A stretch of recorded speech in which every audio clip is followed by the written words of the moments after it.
Thanks for staying with us. I'm Bill O'Reilly. In the Miller Time segment tonight, a full plate, Nancy Pelosi, President Obama, and Dancing with the Stars. Here now, from Los Angeles, the Miller Man. So what do you think about my talking points memo here on Air Pelosi? That's pretty interesting, huh?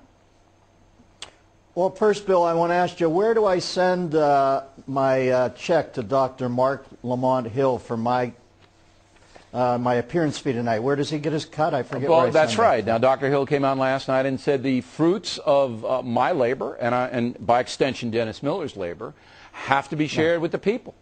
So ask him if I can do a direct wire to him. Yeah, send it to me, Miller, and I'll make sure that Dr. Hill gets it. All right, about Nancy Pelosi. Now, see, the worst thing about lending Pelosi an aircraft is it always comes back with an eye job on the cockpit where the window shields are pulled up at a really unnatural and disturbing arc. That's the worst part about lending her a jet. And the fact that somebody thinks this empty-headed pashmina mannequin has to be guarded from people will show you how absolutely mad the world has gone. This woman volunteers to go to G8 summits because she thinks it's Gulfstream rolling out their new model. Now, pashmina is an interesting word. Can you define? Pashmina. Pashmina. It's a scarf that she wears all the time. Oh, okay. I thought it had something to do with the Middle East, but now I know it's a fashion statement. So I take from your eloquence that you believe Ms. Pelosi is exploiting her position as Speaker of the House? I think she's the worst politics has to offer. I'm surprised. It's one of the things I do not like about the Democratic Party is nobody will come forth. Barack Obama can make me a fan for life if he just came forth and said, hey, forget her. I'm not her. She's a train wreck. I'm something new. Is it just because she's a left-winger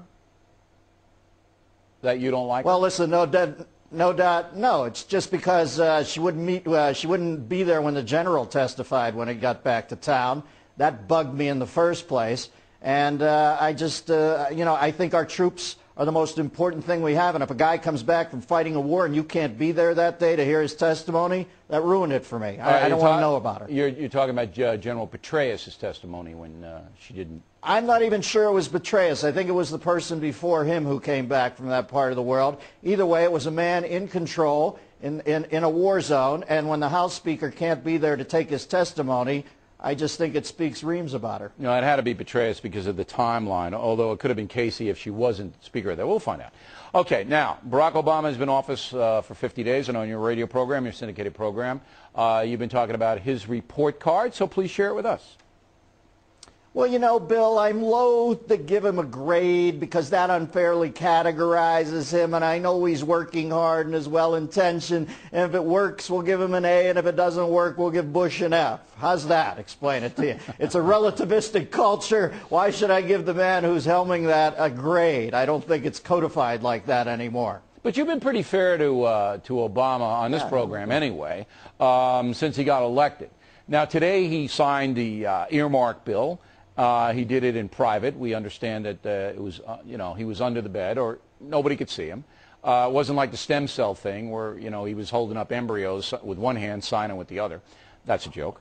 But here he really kept it tamped down because he knows that it doesn't look good for him, who campaigned on no more earmarks and change is in the air. We're not going to do it. And then as soon as he gets in there, he signed $900 million worth of earmarks. So you got to take a little bit away from that, right?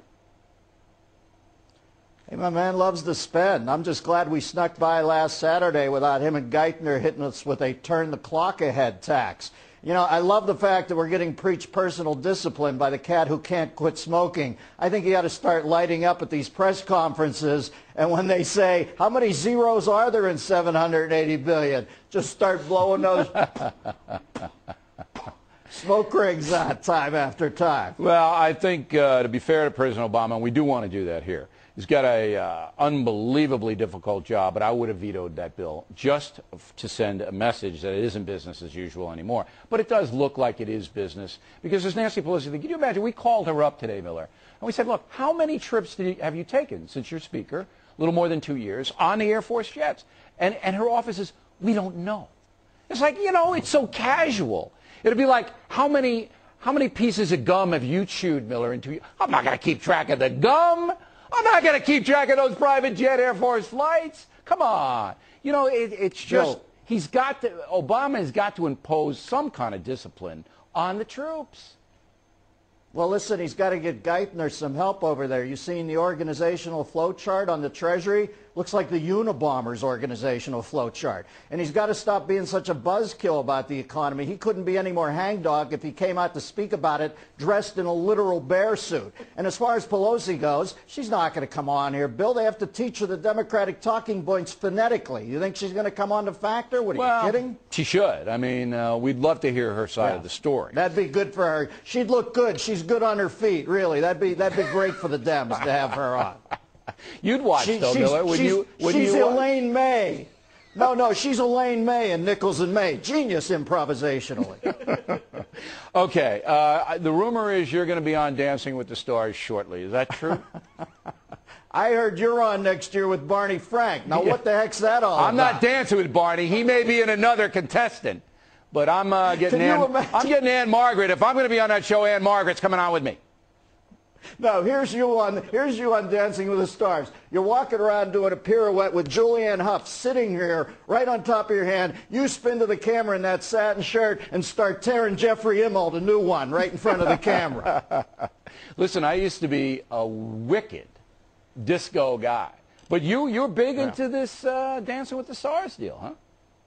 Yeah, well, what are you, a virgin? You always act like you don't watch. What are you sitting at home at night watching The Factor on a perpetual loop with the wife? I have never watched this program, Miller. I read books. Oh, sure. I'm sure you're out there curing lepers and throwing Factor pottery in the kiln. Come on. I have to read books so I can understand what you're talking about. I like the show because it's horny, but it's not skeevy. Where else are you going to get that nowadays? See, I know what skeevy means because I read books. Dennis Miller, everybody.